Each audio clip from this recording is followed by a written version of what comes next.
Hello everyone, good evening, जय हिंद। आप सभी लोगों का ब्रिलियंट एकेडमी के ऑनलाइन सेशन में स्वागत है। तो जैसा आपकी डिमांड थी कि सर सिंपल इंटरेस्ट और कंपाउंड इंटरेस्ट की क्लास स्टार्ट की जाए, हम आपकी बात भला कैसे टाल सकते हैं। हमने कहा आपकी बात मान ही लेते हैं, जब सब कुछ पढ़ा ही रहे हैं तो आपको सिंपल इंटरेस्ट और कंपाउंड इंटरेस्ट भी पढ़ा दिया जाए।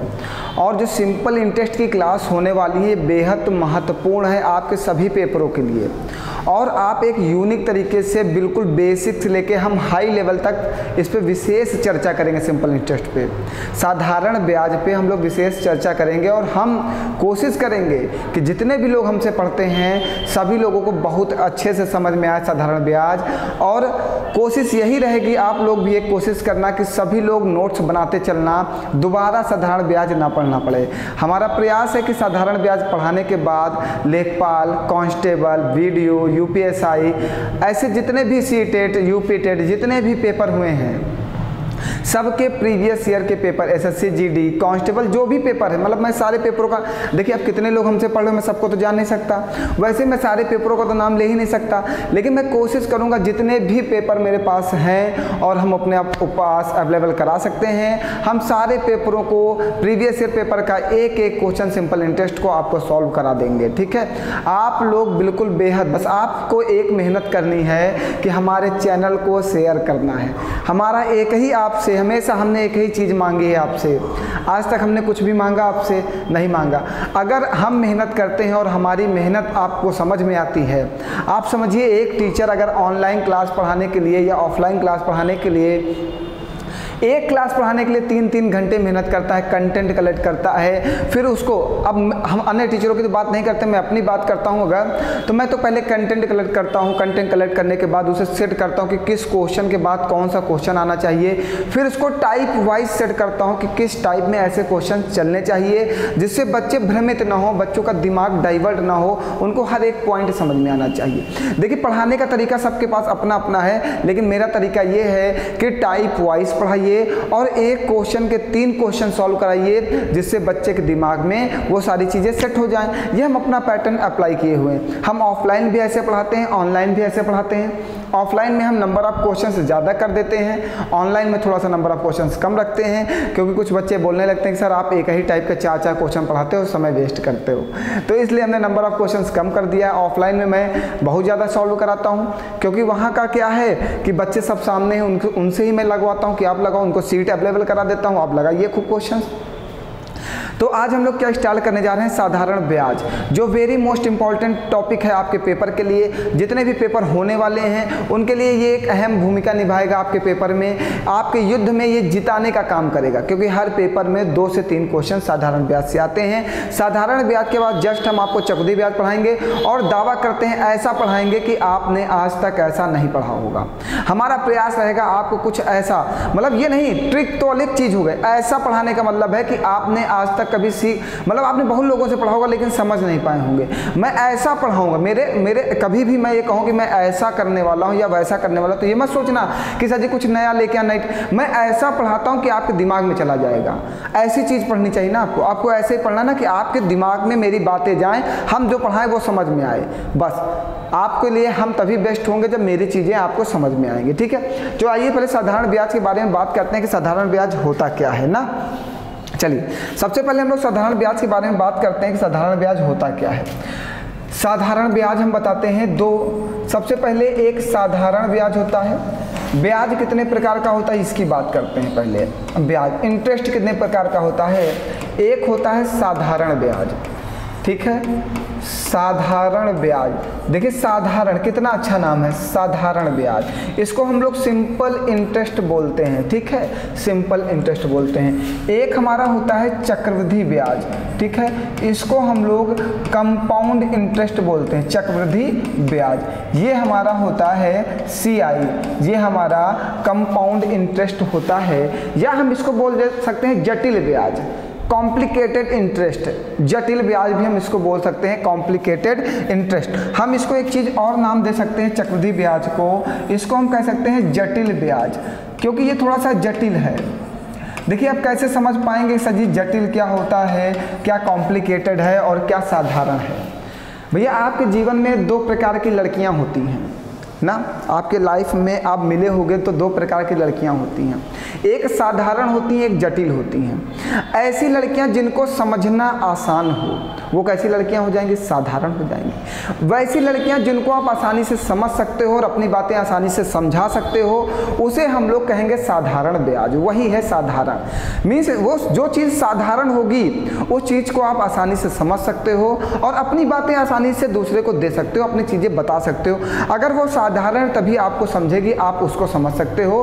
तो ऐसा ब्याज जिसको समझना आसान हो या ऐसा ब्याज जिसको देना आसान हो, ऐसा ब्याज जिसको देना आसान हो वो होता है साधारण ब्याज। समझ रहे हो? ऐसा ब्याज जो दूसरे को, जैसे आपने किसी से लोन लिया उस पर ब्याज देना है, तो जिस ऐसा ब्याज जो देना आसान हो वो होता है हमारा साधारण ब्याज। ठीक है। अब जटिल कैसा होता है, कुछ लड़कियां ऐसी होती हैं जिन्हें समझना बेहद मुश्किल होता है। आप कितनी भी मेहनत कर लो लेकिन उन्हें नहीं समझ पाओगे, उनके कुछ ना कुछ नखरे हमेशा रहेंगे। वो आप उनको समझाने का भी प्रयास करोगे तब भी वो आपकी बात को नहीं समझेंगे।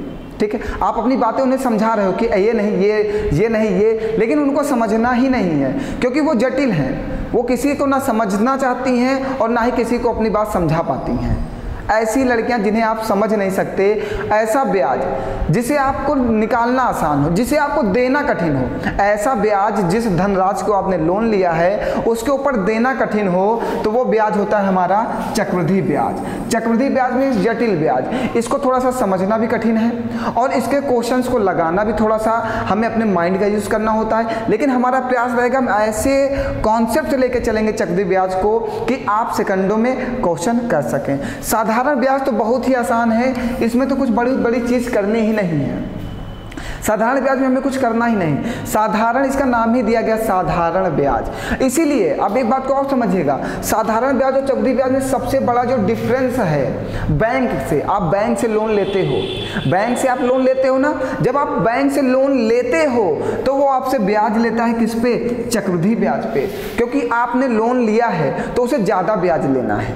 ठीक, क्योंकि ये जटिल है ना, इसे आप अदा ना कर पाओ ना, जब ब्याज पे ब्याज लगा दे, चक्रवृद्धि ब्याज में ब्याज पे ब्याज लगता है और इसे देना कठिन होता है। इसलिए आदमी देखो, गरीब आदमी अपनी ज़मीन तक बेच डालता है अगर वो बैंक से ब्याज ले लेता है, अगर वो बैंक से लोन ले लेता है। अब बात समझना, अगर आपने किसी आदमी से लोन लिया और किसी बैंक से लोन लिया तो दोनों में डिफरेंस है। आदमी आपसे 1 साल में ब्याज लेता है, ठीक है, जितनी धनराशि उधार देगा उसके ऊपर ही ब्याज लेगा, ठीक, उसके ऊपर ही ब्याज लेगा। और चक्रवृद्धि ब्याज क्या होता है, ये 1 साल में जो ब्याज लगता है अगर आपने नहीं जमा किया तो उसके ऊपर भी ब्याज ले लेता है। ये ब्याज के ऊपर ब्याज लेता है वो चक्रवृद्धि ब्याज, जो ब्याज के ऊपर ब्याज न ले वो साधारण ब्याज। हमने बताया साधारण ब्याज को समझना, इसके क्वेश्चंस लगाना और इसको दूसरे को समझाना सब कुछ आसान है। साधारण ब्याज, इसका नाम भी देखो कैसा दिया गया, साधारण। साधारण, जो साधारण हो, अगर आप साधारण हो तो आप भी समझदार हो। साधारण ब्याज बेहद साधारण है, ठीक है। और चक्रवृद्धि, देखो इसका नाम ही चक्रवृद्धि रख दिया, इसीलिए हमने इसका नाम रख दिया जटिल ब्याज, कॉम्प्लिकेटेड इंटरेस्ट ना, ये जटिल ब्याज है। तो बैंक जिस पे ब्याज लेती है वो है चक्रवृद्धि ब्याज, और जो आप पैसा बैंक में जमा करते हो ना ब्याज के लिए, तो आपको जो ब्याज देती है बैंक वो क्या है, साधारण ब्याज। इसमें आपको साधारण ब्याज में ब्याज कम देना पड़ता है, चक्रवृद्धि ब्याज में ब्याज ज़्यादा देना पड़ता है। बात क्लियर है सभी लोगों को? तो साधारण और जटिल समझ में आ गया ना, बिल्कुल क्लियर है ना, कोई परेशानी है? साधारण और जटिल में अब दोनों में डिफरेंस हो जाएगा। अब मेन टॉपिक जो हमारा है वो है साधारण ब्याज। हम साधारण ब्याज की बात की डिस्कस करते हैं, साधारण ब्याज की बातों को। हमारा आज का जो टॉपिक स्टार्ट होगा वो होगा साधारण ब्याज, ठीक है। हमारा जो मोस्ट इम्पॉर्टेंट टॉपिक है साधारण ब्याज है। अप्रॉक्स पेपर में 1 से 2 क्वेश्चंस जरूर आते हैं, वो कोई भी पेपर आपका हो 1 से 2 नंबर के क्वेश्चंस यहाँ से जरूर पूछे जाते हैं, ठीक है। चलिए आइए बात क्लियर करते हैं साधारण ब्याज पे। तो साधारण ब्याज का एक छोटा सा फार्मूला होता है, SI बराबर P × R × T/100। ये होता है। तो सबसे पहले एसआई क्या होता है, बात को समझते चलिएगा। एसआई क्या होता है, ये होता है सिंपल इंटरेस्ट, या इसको बोल सकते हो साधारण ब्याज, ठीक है, सिंपल इंटरेस्ट भी बोल सकते हो आप। और फिर होता है पी, पी होता है हमारा प्रिंसिपल, प्रिंसिपल होता है, प्रिंसिपल होता है, और इसे हम बोलते हैं हिंदी में मूलधन, ठीक है। और आर हमारा होता है भैया रेट, हम इसे बोलते हैं दर, रेट होता है, हम इसे बोलते हैं दर। और टी भैया हमारा टाइम होता है, और इसे हम बोलते हैं समय, इसे हम क्या बोलते हैं, समय। टी हमारा समय होता है, टाइम इसे हम बोलते हैं समय। अब होता क्या है, अब बात को समझते जाना, पूरा एक्सप्लेन करना है एक ही बार में, आपको एक ही बार में साधारण ब्याज समझना है। इसके बाद जितने भी क्वेश्चंस होंगे हम लोग नॉर्मली सॉल्व कर लेंगे। बिल्कुल मत परेशान हो, आज के बाद जीवन में तुम्हें साधारण ब्याज नहीं पढ़ना पड़ेगा, एक बार में ही समझ में आएगा। कितने भी बड़े, देखिए जिस लेवल तक हम पढ़ाएंगे आप उसी लेवल तक क्वेश्चन सॉल्व कर सकोगे, ये भी याद रखिएगा। हमारा जो बैच है ये एसएससी जीडी, लेखपाल, कांस्टेबल, युवा विकास अधिकारी और एमटीएस, ऐसी जो छोटी परीक्षाएं हैं। अब एसएससी सीजीएल तक हम टारगेट नहीं करेंगे, इसमें UP TET, super TET, C TET, ऐसे जितने भी पेपर होते हैं ये सब क्वेश्चन उसमें पूछे जाएंगे, ठीक है। हम एसएससी सीजीएल, सीएचएसएल और मेंस के पेपर को टारगेट नहीं कर सकते हैं इस बैच में, क्योंकि उसका लेवल कुछ हाई है। तो इसके लिए हम अलग से क्लासेस प्रोवाइड करेंगे। बेसिक यही होता है, लेकिन उसमें हाई लेवल जाना होता है हमें, ठीक है। तो हाई लेवल जाने के लिए हम थोड़ा सा उन्हें अलग से पढ़ाया जाएगा, जितने भी सीजीएल और सीएचएसएल के बच्चे होंगे, ठीक है। ठीक, आइए अब पी हमारा क्या है, प्रिंसिपल है, आर हमारा रेट है, टी हमारा टाइम है, एस हमारा एसआई हमारा साधारण ब्याज है। अब होता क्या है, एक हमारे पास इसमें एक और चीज होता है, ए होता है अमाउंट, अमाउंट, अमाउंट हमारा क्या होता है भैया, अमाउंट हमारा मिश्रधन होता है, हिंदी में इसको मिश्रधन बोलते हैं। ये हमारा अमाउंट होता है और ये होता है मिश्रधन, ठीक है प्यारे बच्चों। इतनी बात क्लियर हो गई आप सभी लोगों को। अब समझना अमाउंट मिलता कहाँ से है, अमाउंट मिलता कहाँ से है। अमाउंट जब प्रिंसिपल में ब्याज को जोड़ दिया जाता है तो हमें अमाउंट मिलता है, ठीक है। जब आप अपने प्रिंसिपल में मीन्स अपने मूलधन में, मूलधन आपका 100 रुपये है, उसमें 10 रुपये ब्याज लगेगा तो आपका 110 हुआ, तो ये हमारा क्या हो गया, मिश्रधन हो गया, समझिएगा। हमारे पास प्रिंसिपल 100 रुपये हैं, इस पे हमें 10 रुपये ब्याज मिला, तो टोटल कितने रुपए हो गए, 110, तो ये हमारा क्या हो जाएगा, अमाउंट। जब प्रिंसिपल में ब्याज को जोड़ दिया जाता है तो अमाउंट का निर्माण होता है, तब हमें मिश्रधन मिलता है। अब बात समझना कैसे, ये बात आप नोट कर लो बिल्कुल परफेक्टली अपनी कॉपी में, ठीक है। सभी लोग बिल्कुल बेहतरीन नोट्स बनाएंगे और हमें सेंड करेंगे, हम देखते हैं कि आप लोग कैसी नोट्स बनाते हो। अगर मैं अच्छा पढ़ा रहा हूँ तो आपको नोट्स बनाने की जरूरत है। और एसएससी जीडी क्लास तुम लोग नहीं पढ़े, इसीलिए मुझे रोकनी पड़ी। प्रीवियस ईयर पेपर में इतना ज़बरदस्त तुम्हें सॉल्व करा था, लेकिन तुमने नहीं पढ़ा, बाई द चांस मुझे रोकना ही पड़ा कि अब रुक जाओ, पेपर करीब आने दो तब ये पढ़ेंगे, तब मैं पढ़ाना शुरू करूँगा, ठीक है। कोई बात नहीं, मत पढ़ो, तब तो पढ़ोगे ना। आओ अब दूसरी बात समझना, साधारण ब्याज की ना, साधारण ब्याज। हमने कहा कि हमारे पास 100 रुपये हैं, प्रिंसिपल हमारा 100 रुपये है। हमने कहा रेट ऑफ इंटरेस्ट 10% है और समय 1 वर्ष है। तो एसआई बताइए, ब्याज बताइए और अमाउंट बताइए, मिश्रधन बताइए। 2 चीज़ें हमने पूछ लिया, ठीक है। हमें प्रिंसिपल 100 रुपये दे रखा, रेट ऑफ इंटरेस्ट 10% दे रखा, समय 1 वर्ष दे रखा, समय 1 वर्ष दे रखा है, 1 वर्ष 1 ईयर, ठीक है। और हमसे एसआई और अमाउंट पूछा है। अब बात समझना, आपने पढ़ा है एसआई बराबर P into R into T upon 100, यही तो पढ़ा फॉर्मूला। एसआई बराबर PRT अपॉन 100। हमारे पास ब्याज कितना है, एसआई है नहीं है, P दिया गया है, P कितना दिया गया, 100 रुपये। रेट ऑफ इंटरेस्ट कितना दिया गया, 10%। समय कितना दिया गया, 1 ईयर अपॉन में 100 से 100 कैंसिल आउट हो जाएगा, 10 सेकंड में 10, तो एसआई ब्याज कितना हो गया हमें, 10 रुपये। हमने एक बैंक में 100 रुपये जमा किया, आपके पास 100 रुपये थे, आपने एक बैंक में जमा कर दिया। बैंक वाले ने कहा हम इस पर 10% का आपको ब्याज देंगे। बैंक वाले ने कहा कि हम इस पर आपको 10% का क्या देंगे, ब्याज देंगे, इंटरेस्ट देंगे, 10% का ब्याज देंगे। तो आपने कहा ठीक है भैया, 1 साल के लिए मेरा पैसा जमा कर लो और ब्याज हमें 10% चाहिए, ठीक है। आप बैंक में गए, 100 रुपये जमा कर दिए, 10% की दर से उसने ब्याज दिया, तो 1 वर्ष में आपको ब्याज मिला कितने रुपए, 10 रुपये।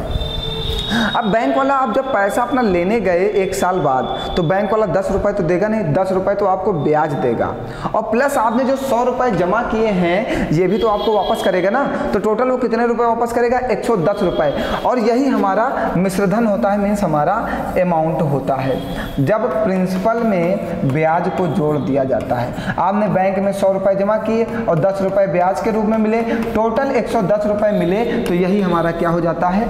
अमाउंट हो जाता है। यही हमारा क्या हो जाएगा? मिश्रधन हो जाएगा। बात क्लियर है आप सभी लोगों को? बताइए कोई परेशानी है? इतनी सब कुछ क्लियर हो रहा है कि आप एक बैंक में 100 रुपये जमा किए, 10% के रेट ऑफ इंटरेस्ट से 1 साल में आपको 10 रुपये ब्याज मिला।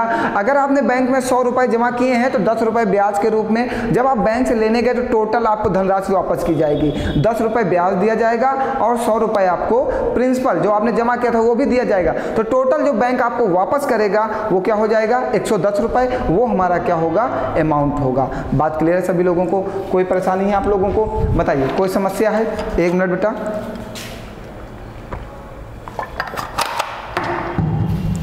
कहीं पर कोई समस्या? इतना समझ में आ गया है कि एसआई साधारण ब्याज क्या होता है, ब्याज कैसे लगाया जाता है।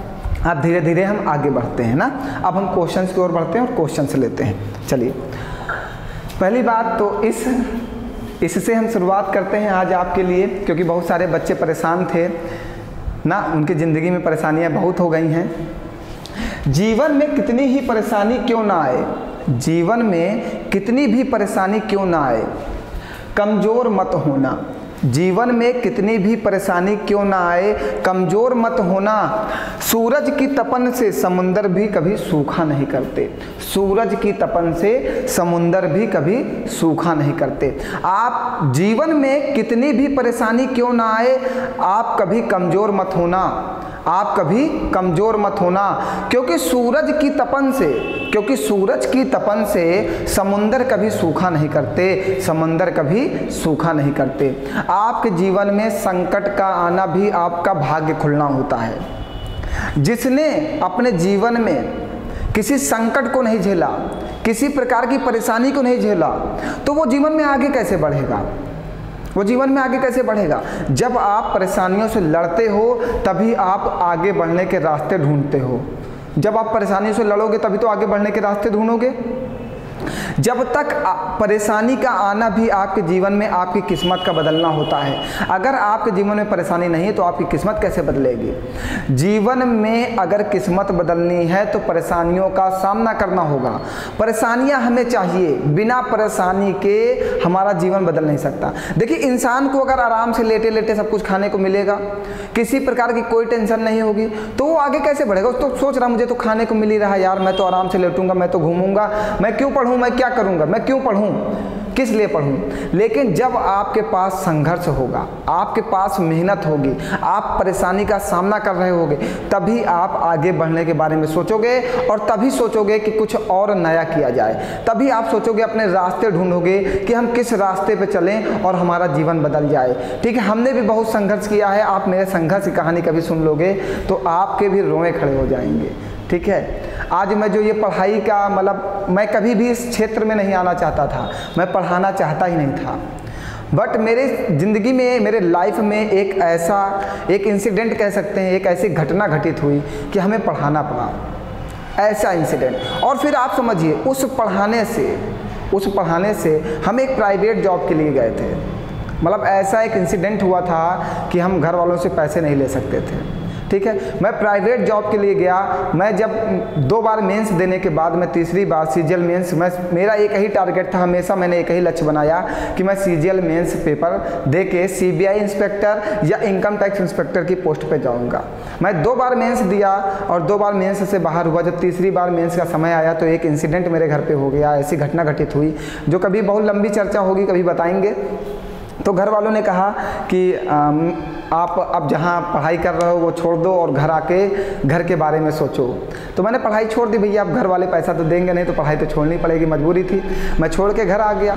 घर आया तो यही हुआ कि घर में पैसा नहीं है, अब तुम्हें प्राइवेट जॉब करनी होगी, कहीं प्राइवेट जॉब करो। और भैया एक बीएससी का साधारण सा लड़का, इसको प्राइवेट जॉब में कितनी सैलरी मिलेगी? 6,000 7,000, क्योंकि कंपटीशन की कोई वैल्यू नहीं होती। आप एक हमेशा ध्यान रखना, जब तक अगर आप कंपटीटर हो और आपको सरकारी नौकरी नहीं मिलती, आपकी कोई वैल्यू नहीं है। आप सिर्फ कंपटीशन के एक स्टूडेंट हो, ना कि आपकी कोई वैल्यू है। आपके ज्ञान की तभी वैल्यू है जब आप कुछ करके दिखाओगे, कुछ हासिल करके दिखाओगे। आपके पास कितना भी ज्ञान हो जाए, जब तक आपने एक गवर्नमेंट जॉब नहीं पाली या कुछ करके नहीं दिखाया तो आपके ज्ञान की कोई वैल्यू नहीं है। मैं भी जब वहाँ से वापस आया अपने इलाहाबाद सिटी से अपने घर, तो मुझे लगा, अगल बगल वाले कहने लगे पढ़ाई हो गई, सब कुछ बढ़िया रहा, नौकरी मिल गई।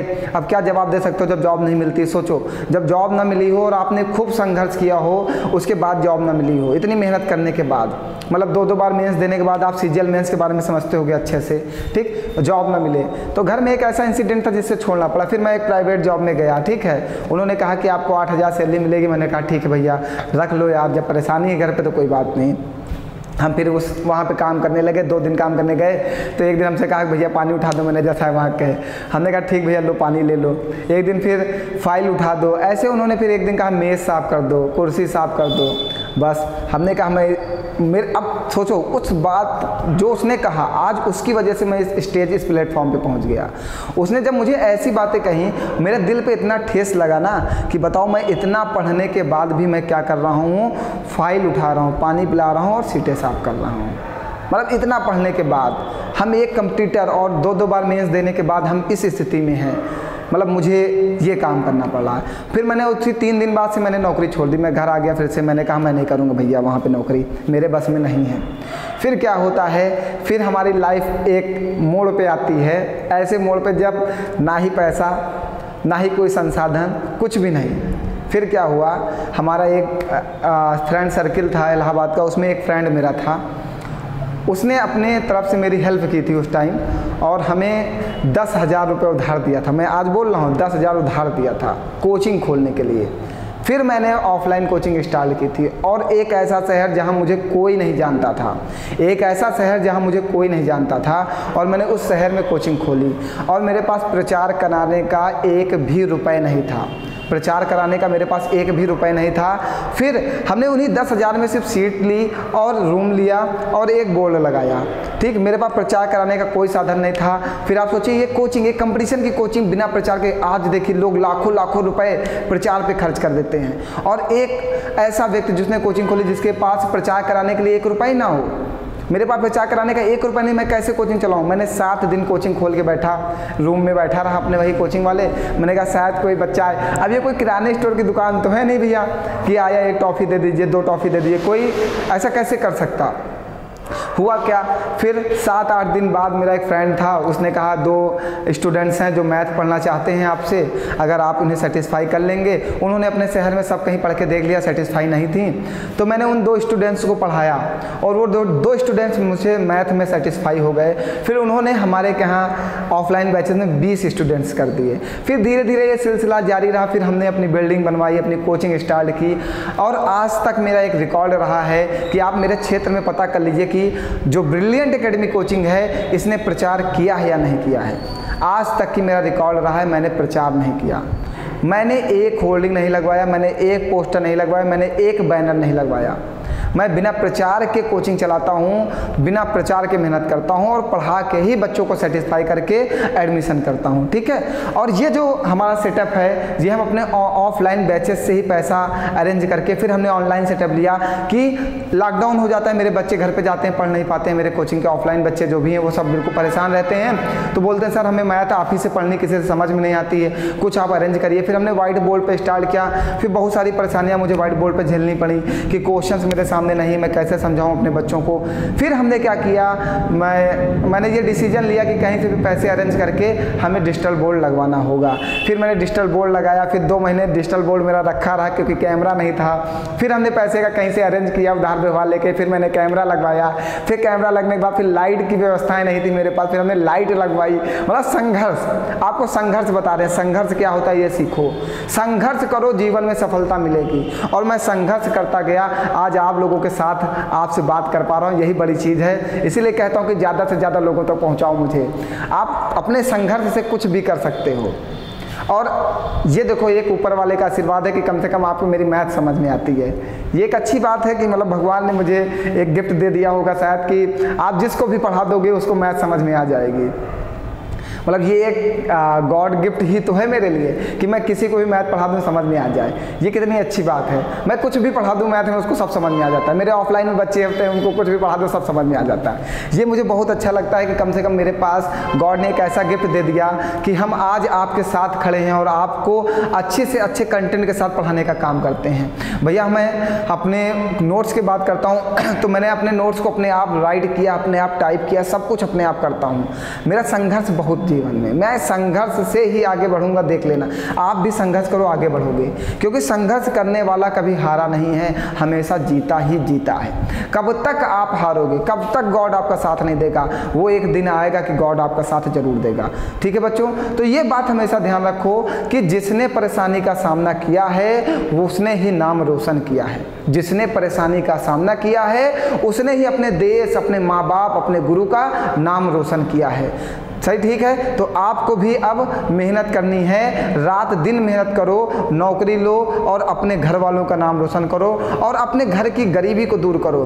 गरीबी में जन्म लेना तुम्हारी गलती नहीं है। गरीबी में जन्म लेना, गरीबी में पैदा होना ये तुम्हारी गलती नहीं है। बट गरीबी में मर जाना ये तुम्हारी बहुत बड़ी गलती होगी। गरीबी में मरना ये तुम्हारी ही गलती है, तुम्हारी वजह से ही गरीबी है। तुमने जन्म लिया ये तुम्हारी गलती नहीं है। वो तुम्हारे माँ बाप ने तुम्हें जन्म दिया और इतना बड़ा कर दिया उन्होंने, गरीबी में भी आपको खिला पिला के इतना बड़ा कर दिया। तो अगर अब आप गरीबी में ही मर जाते हो तो ये तुम्हारी बहुत बड़ी गलती होगी। आप इतनी मेहनत करो कि आप अपने माँ बाप को अब वो सुविधाएं दे सको जो उन्होंने सोचा ना हो, जो अपने जीवन में उन्होंने हासिल ना किया हो, वो सुविधाएं आप प्रोवाइड करो अपने माँ बाप को। ऐसी चीज़ें दो उन्हें। हम ऑनलाइन क्लास चलाते हैं, यहाँ से क्या कोई मेरा प्रॉफिट है? कोई प्रॉफिट नहीं है।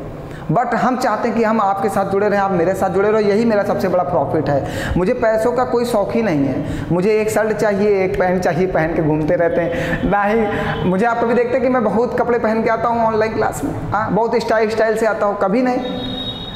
बिल्कुल नॉर्मल रहो, नॉर्मल जीवन रहेगा, हमेशा तुम्हारे पास पैसा रहेगा। जितना ज़्यादा शौक बढ़ाओगे पैसा उतना ही कम होता जाएगा। चलो आज बातें बहुत हो गई ना हमारी आपकी ना, तो जीवन में संघर्ष करो। किसी दिन अपनी पूरी स्टोरी बताऊंगा आपको कि मैंने कैसे कैसे क्या क्या किया था ना, सब कुछ समझ में आएगा। जब मैं थोड़ा और आप मुझे आगे बढ़ा दोगे, कुछ लोगों को और मेरे साथ जोड़ दोगे, तब मैं सब कुछ बताऊँगा कि जीवन में कैसे सफलता मिलती है ना। आइए अब साधारण ब्याज की बात करते हैं, नहीं तो सफलता यहीं पर रह जाएगी। आओ चलो, साधारण ब्याज का पहला क्वेश्चन आ गया है। साधारण ब्याज का पहला क्वेश्चन हमारे साथ आ गया है भैया। टाइम भी, हाँ ठीक है। 4.5% वार्षिक साधारण ब्याज की दर से 4600 रुपये पर 5 वर्षों में कितना ब्याज मिलेगा? बात समझना भैया। कहा है रेट ऑफ इंटरेस्ट। भैया रेट ऑफ इंटरेस्ट कितना है? 4.5% है। बात को समझते जाइए। साधारण ब्याज की दर से 4600 रुपये पर 5 वर्षों में, समय हमें कितना दिया गया? 5 वर्षों में कितना ब्याज मिलेगा? ब्याज आपको बताना है कितना मिलेगा, ये बताना है। धन कितना दिया गया? मूलधन कितना दिया गया? 4600 रुपये। आपके पास 4600 रुपये हैं, एक बैंक में जमा करते हो 4.5% की दर से 5 वर्ष में आपको ब्याज बताना है कितने रुपए मिलेगा। ठीक है। और साधारण ब्याज बराबर क्या होता भैया? P × R × T / 100। ठीक है। साधारण ब्याज कितने रुपए है? साधारण ब्याज हमें बताना है। ठीक है, SI बताना है। प्रिंसिपल कितने रुपए है? 4600 रुपये है। रेट ऑफ इंटरेस्ट कितना है? 4.5% है। समय कितना है? 5 वर्ष है। अपॉन में 100। अब भैया पहली बात आप ये सोचोगे सर जी अपॉन में 100 क्यों लिख देते हैं? बात सही है आपकी, 100 क्यों लिख देते हैं भैया? देखिए जैसे 4.5% लिखा हुआ है 4.5%, तो कभी भी किसी भी चीज़ में परसेंट का चिन्ह लगा हो तो परसेंट का चिन्ह हटाते हैं और नीचे 100 लिखते हैं, तो 4.5/100 ही तो बनेगा। तो हम लोग फार्मूले में ही उस 100 को जोड़ लेते हैं पहले से ही, क्योंकि सब में रेट ऑफ इंटरेस्ट जो होगा वो परसेंट में ही होगा, तो हम लोग पहले से 100 लिख देते हैं और कभी भी परसेंट का चिन्ह उसके साथ नहीं लगाते हैं। बात क्लियर है? चलिए यहाँ से दशमलव हटाएंगे, 1 0 नीचे आ जाएगा ना। अब समझिएगा, 1 0 नीचे आ गया तो 1 2, 2 0 से 2 0 काट दीजिए, 5 1 5, 5 दूनी 10 काट दीजिए, 2 1 2, तो इसको काटिए, 2 दूनी 4 और 2 3 6, बचा कितना? 23 × 45। अब कैलकुलेशन तो मेरे पास बहुत कठिन बच गया, अब बड़ी समस्या ना। कैलकुलेशन जब कठिन बच जाए तो कैसे करते हैं आप समझो। कैलकुलेशन जब कठिन बच जाए तो कैसे करते हैं? डिजिटल सम लगाते हैं भैया। 5 4 9, 5 4 9, 9 का मतलब कितना होता है? 0। हमने आपको डिजिटल सम का मान बताया, डिजिटल सम 9 = डिजिटल सम 0। जितने लोगों ने हमारी डिजिटल सम की क्लास नहीं पढ़ी है, प्यारे बच्चों डिजिटल सम की क्लास जरूर पढ़ लो, हम कैलकुलेशन को यहाँ से आसान कर सकते हैं, ठीक है। 5 4 9, डिजिटल सम 9 का मान हमेशा 0 के बराबर होता है। 0 में किसी भी संख्या का गुणा करोगे तो हमेशा 0 आएगा। क्वेश्चन का डिजिटल सम 0 आ गया तो आंसर का भी डिजिटल सम 0 आना चाहिए। आइए चेक करते हैं। 2 1 3, यहाँ पे 3, 5 2 7 1 8, 5 3 8 1 9, 9 आया। और डिजिटल सम 9 का मान किसके बराबर होता है? डिजिटल सम 0 के बराबर होता है, तो आपका आंसर आ गया 1035। डिजिटल सम के जितने लोगों ने भी क्लास नहीं पढ़ी, हमने 2 क्लास पढ़ाई हैं, सभी लोग हमने जब भी क्लास की स्टार्टिंग की थी तो डिजिटल सम से क्लास से स्टार्टिंग की थी। अब देखो भैया, अगर अब देखो मैंने आंसर बता दिया ना, अब इसी चीज़ का अगर हमें कैलकुलेट करना तो कितना समय लगता है। इसीलिए आप लोगों से हमारा विनम्र निवेदन है कि प्यारे बच्चों आप लोग डिजिटल सम की क्लास जरूर पढ़ो, जिससे मैं उन सभी बच्चों को लॉस ना होने दूँ। मैं सब कुछ सिखाना चाहता हूँ आपको। ऑनलाइन क्लास एक ऑफलाइन क्लास की तरह चलनी चाहिए। जैसे ऑफलाइन में सब कुछ सिखाया जाता है बच्चों को, ऐसे ऑनलाइन क्लास में भी बच्चों को सब कुछ सिखाया जाए, ठीक है। हमारा प्रयास है कि हम हमारे पास जितना भी है हम सब आपके सामने उगल देंगे, ठीक है। चलिए अब जैसे यहाँ पे क्या बचा था? 23 × 45। अब इसका मल्टीप्लाई करना तो मल्टीप्लाई आप ऐसे ही करोगे, 23 × 45। 5 3 15 का 5 हाथी लगाए, 5 दूनी 10 1 11, 4 3 12 का 2 हाथी लगाए, 4 दूनी 8 1 9, जोड़ोगे 5 3 15 का 5 हाथी लगाए, 5 दूनी 10 1 11, 4 3 12 का 2 हाथी लगाए, 4 दूनी 8 1 9, 5 2 1 3 9 1 10। देखो 1035 हमने आंसर बताया था ना डिजिटल सम से, बताइए वही तो आंसर आएगा। तो आप गुणा करके क्यों समय वेस्ट करोगे भैया? हम तुरंत लगाते 5 4 9, डिजिटल सम 0, आंसर डिजिटल सम 0, 5 3 8 1 9, बस कुछ करना ही नहीं था। बात क्लियर है? तो आप लोग सभी लोग डिजिटल सम की क्लास पढ़ लो, और जितने भी लोग पढ़ रहे हो सब लोग कमेंट करके बताओ कि सर हमने डिजिटल सम की क्लास पढ़ ली है, जिससे मैं आने वाले क्वेश्चन में कैलकुलेशन के लिए डिजिटल सम का प्रयोग करूं। क्योंकि अगर मैं ऐसे डायरेक्ट डिजिटल सम का प्रयोग करूंगा तो कुछ बच्चों को समझ में नहीं आएगा। तो इसलिए आपसे रिक्वेस्ट है कि आप सभी लोग डिजिटल सम की क्लास पढ़ लीजिए। 2 क्लासेस हैं, हम देखिए डिस्क्रिप्शन में आज लिंक भी प्रोवाइड करवा देंगे, ठीक है। तो आप वहां से डायरेक्ट जाकर डिजिटल सम पढ़ लेना, दोनों क्लास पढ़ लीजिए। कैलकुलेशन बेहद आसान हो जाएगा, आपको कैलकुलेशन नहीं करना होगा पेपर में, ठीक है। चले आंसर आ गया 1035, आगे बढ़ते हैं। समझिएगा 5.5% साधारण ब्याज 5.2% साधारण ब्याज की प्रतिवर्ष दर से 3250 रुपए की राशि पर 8 वर्षों में अर्जित ब्याज क्या होगा। मीन्स हमें साधारण ब्याज ही बताना है। प्रिंसिपल हमें दे रखा है 3250 रुपए, रेट ऑफ इंटरेस्ट दे रखा है 5.25 और 8 वर्षों में ब्याज बताना है बटे में 100। बटे में 100 आ गया ना। अब यहाँ से पॉइंट हटाओगे तो नीचे क्या आ जाएगा? 200 आ जाएंगे, ठीक है। और अगर हम यहाँ पे डिजिटल सम लगा लें तो देखो कितना आसान है, वरना कैलकुलेट तो हम करेंगे 5 2 7 7 3 10 का मतलब 1, 5 2 7 7 5 12 12 का मतलब 3, 8 और 8 3 24 मतलब 6 और नीचे 1 आएगा। क्वेश्चन का डिजिटल सम हमारा कितना आ रहा है? 6। तो देखिए यहाँ पे डिजिटल सम 6 आएगा। 6 3 9 और 5 1 6, 6 3 9 कट जाएगा, 5 1 6। देखो आंसर आ गया हमारा ना, कैलकुलेट हमने कर लिया। तो आप लोगों से रिक्वेस्ट है सभी लोगों से कि आप लोग आज डिजिटल सम की क्लास पढ़ के और कमेंट करके बताओ मुझे कि हम डिजिटल सम की क्लास सर आपके पढ़ चुके हैं और मज़ा आया या नहीं आया। पहली बात तो ये भी बताना ना डिजिटल सम पढ़ने के बाद मजा आया कि नहीं। देखो डिजिटल सम में क्या होता है, संख्याओं को ऐड किया जाता है। ऐड करने के बाद जो बचता है, जैसे 3 2 5 5 5 10, 10 को फिर से जोड़ दो क्या? 1, एक 5 2 7 7 5 12, 12 को फिर से जोड़ दो, क्या मतलब 3 और गुणे में 8, तो 8 3 24, 24 से करना 24 और 24 को फिर से जोड़ दीजिए कितना 6, 24 को जोड़िए 4 2 6, तो क्वेश्चन का डिजिटल सम 6 आ रहा है। तो यहाँ पे गए 6 3 9 और 5 1 6, देखो यहाँ पे आ गया। इसमें क्या होता है जहाँ पे भी 9 बनता है उसको काट देते हैं। देखिए पूरी चीज़ हम डिस्कस नहीं कर पाएंगे, आप कहो तो हम डिजिटल सम से ना बताएं, सीधी सी बात है। देखिए पूरा चीज़ हम कहाँ तक बार बार आपके साथ डिस्कस करेंगे, आप लोग भी अपनी कुछ रिस्पॉन्सिबिलिटी निभाओ। क्या यार अब हम आपको ये नहीं चाहते कि हम बार बार उसी चीज़ को पढ़ाएं। डिजिटल सम में पढ़ा चुका हूँ, बेहद इंपॉर्टेंट टॉपिक है, ठीक है, आप सभी लोग वहाँ से पढ़ लेना प्यारे बच्चों। हम कैलकुलेट करके भी बता दे रहे हैं, जैसे बहुत लोगों ने नहीं पढ़ा तो परेशान ना हो, हम कैलकुलेट करके भी बता दे रहे हैं।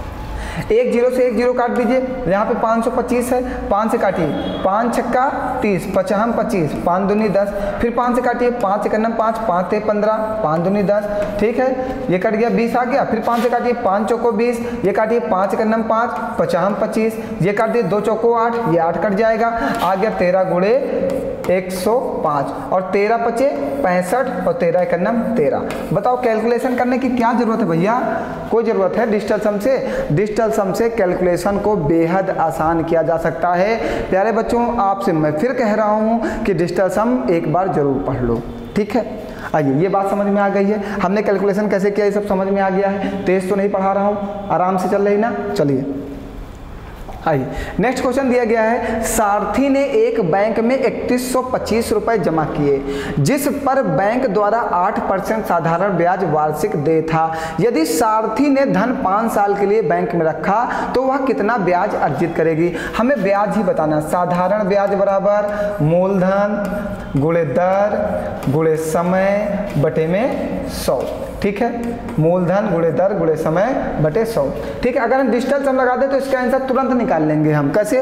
5 3 8 1 9 कट गया 2 और 2 8 16, 16 का मतलब 7, 7 25 35, 5 3 8 और ये आ गया हमारा 5 2 7 1 8, आंसर आ गया। देखो कितना आसान है, 5 3 8 1 9 कट गया 2, 2 8 16, 16 का मतलब 7, 7 25 35, 5 3 8 और 4 5 2 7 1 8, आंसर आ गया। ऐसे डिजिटल सम चलता है। अगर आपने डिजिटल सम पढ़ लिया तो मैं गारंटी लेता हूँ मैं क्वेश्चन को सेकंडों में लगवा दूंगा, ठीक है। आओ अब काटो, 5 दूनी 10 आ गया, 5 चौको 20, तो 5 छक्का 30, एक हाथ से जाएगा, 5 दूनी 10 55 25, 4 दूनी 8, अब बचा कितना 625 गुणे 2, 2 पंची 10 का 0 हाथ से लगाए, 2 दूनी 4 1 5 और 2 छंग 12। देखो 1250 हमने पहले ही टिक लगा दिया था।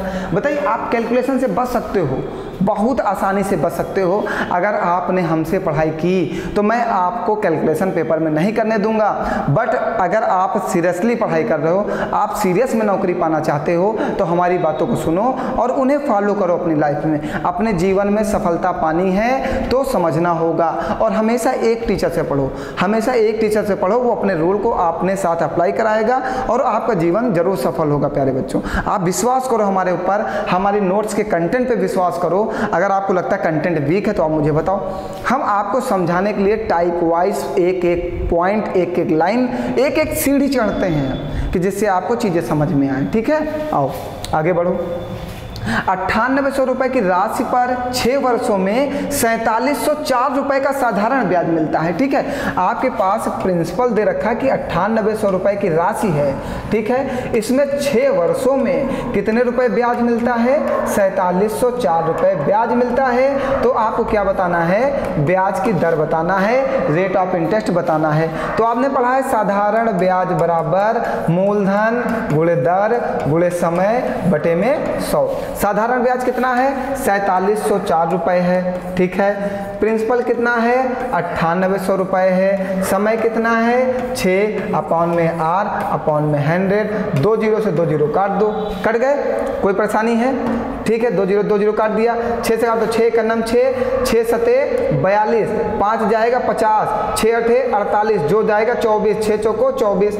अब ये 98 से कटेगा, आप समझिएगा 98 से काटना है मीन्स, अब समझना यहाँ पे 8 है और यहाँ पे 4 है, ये यही तो बनेगा 784 बटे 98 equal to rate of interest हमें बताना है, ठीक है। अब समझना, लास्ट में 8 है और यहाँ पे यूनिट डिजिट 4 है। 8 में किस संख्या का गुणा किया जाए, इस 8 में किस संख्या का गुणा करा जाए, मल्टीप्लाई किया जाए कि हमें 4 मिल जाए। 8 अठाई 64, तो आंसर हमारा क्या आ जाएगा 8%। जब आप इसको काटोगे तो ये 8 बार में कटेगा, तो R बराबर हमारा 8% आ जाएगा। आप काट के देख लीजिएगा। हमेशा यूनिट डिजिट पे भी वर्क करिए, डिजिटल सम पे वर्क करिए, कैलकुलेशन आपका आसान हो जाएगा। हम सब पे प्रयास करेंगे कि आपको जल्दी से जल्दी बेहतर से बेहतर अच्छी सुविधाओं के द्वारा क्लासेस प्रोवाइड की जाएं और आपको मजा आए पढ़ने में ना। थोड़ी सी सराउंडिंग की वॉइस की भी प्रॉब्लम है, मुझे पता है। कभी हम ऐसी जगह पे अपना सेटअप लगाए हुए हैं, क्या करूँ, थोड़ा सा प्रॉब्लम है, ठीक है। बहुत जल्दी सेटअप चेंज करेंगे कि जो सराउंडिंग की आवाज़ें हैं वो नहीं आनी चाहिए आपके ऑनलाइन क्लास में, मुझे पता है। बट थोड़ी सी प्रॉब्लम की वजह से अभी लगा हुआ है। अभी हम सब कुछ अरेंज कराएंगे। अभी हम ऐसा रूम लेंगे जहाँ पे सराउंडिंग की आवाज़ ना आए, और जो थोड़ा सा वॉइस जो है हमें लगता है इको करती है पढ़ाते वक्त, तो कोशिश करेंगे कि नया वाला जो हमारा सेटअप हो उसमें वॉइस इको ना करे। आपको सारी सुविधाएं देंगे, बस आप एक काम करो, ज़्यादा से ज़्यादा लोगों को जोड़ो। जितनी जल्दी आप मेरे पास ज़्यादा से ज़्यादा लोगों को जोड़ दोगे उतनी जल्दी हम और बेस्ट सुविधाएं और बेस्ट नोट्स सारी चीज़ें। देखो टेलीग्राम पे नोट्स क्यों नहीं दे पाता हूँ, क्योंकि मैं जब अकेले ही सारा काम करता हूँ तो कितना काम करूँगा। आप कुछ करो जिससे मैं आगे बढ़ सकूं, कुछ ऐसा काम करो जिससे मैं आपको अच्छी सुविधाएं दे सकूं ना। चलिए एक क्वेश्चन और पढ़ लेते हैं, इसके बाद क्लास फिर कल से कंटिन्यू करेंगे। आज साधारण ब्याज समझ गए होंगे, ठीक है। चलिए 2250 रुपए की एक राशि पर 5 वर्षों में 2475 रुपए का साधारण ब्याज देती है। वार्षिक ब्याज की दर क्या है? 2250 रुपए हमारे पास प्रिंसिपल है, ठीक है। 5 वर्षों में रेट ऑफ इंटरेस्ट हमें बताना है, बटे में 100। ब्याज कितना देती है? 2475 रुपये। 2475 रुपये ब्याज देती है। एक जीरो से एक जीरो काट दो, काट दिया गया, ठीक है। और कुछ काट दिया, 5 दूनी 10 काट दो, काट दिया। ये 2 का गुणा इधर हो जाएगा, 2475 गुणे 2 बटे में 825। अब बताओ इतना भयानक कैलकुलेशन, वाह इतना भयानक कैलकुलेशन, बहुत ज़बरदस्त कैलकुलेशन है ना। चलिए काटते हैं, आइए। 5 का नम 5, 3 जाएगा, 5 छक्का 30, 5 25, तो 5 चौको 20, 4 जाएगा 47 होगा, 5 9 45 और 2 जाएगा 5 25। फिर 5 से काटो, 5 3 15, एक हाथ से जाएगा, 5 3 15, ठीक है। ये कटेगा, 5 9 45, 4 जाएगा, 5 9 45, तो 11 3 33 और 11 9 99। तो ये कितना आ गया? 9 दूनी 18, 18 बटे 3, तो कितना आ गया? 3 छंग 18, 6%। बताइए कोई परेशानी है कैलकुलेशन में? हमने 9 दूनी 18 मल्टीप्लाई कर लिया, बटे में 3 बचा था, 3 रख दिया, 3 छंग 18। बताइए कोई परेशानी प्यारे बच्चों? यहाँ तक कि देखिए क्वेश्चंस तो अभी हमने बहुत सारे सेट कर रखे हैं, बट हम क्लास अब कल से कंटिन्यू करेंगे, ठीक है। अब इस बार साधारण ब्याज में जितना भी क्वेश्चन पढ़ाएंगे वो कंटिन्यू क्लास पे रखेंगे, नंबरिंग सेम रखेंगे, ठीक है। जितना भी 100-150 क्वेश्चन पढ़ाना है साधारण ब्याज में, सब कंटिन्यू क्लास में नंबरिंग सेम रखेंगे, ठीक है। और कोई परेशानी आप लोगों को किसी भी प्रकार की कोई प्रॉब्लम हो, मैं 24 घंटे आपके लिए अवेलेबल हूँ। आप मुझे कॉल मैसेज कुछ भी कर सकते हो, ठीक है। चलिए फिर ज़्यादा से ज़्यादा शेयर करो, लाइक करो, कमेंट करो, सब्सक्राइब करो, सब कुछ करो, ठीक है। ये आपका परम कर्तव्य है, ठीक है। तो मिलते हैं फिर कल नेक्स्ट क्लास में। आप सभी लोगों का धन्यवाद। आप लोग हंसते रहो, मुस्कुराते रहो और पढ़ते रहो, मेहनत जरूर करते रहो बेटा, ठीक है।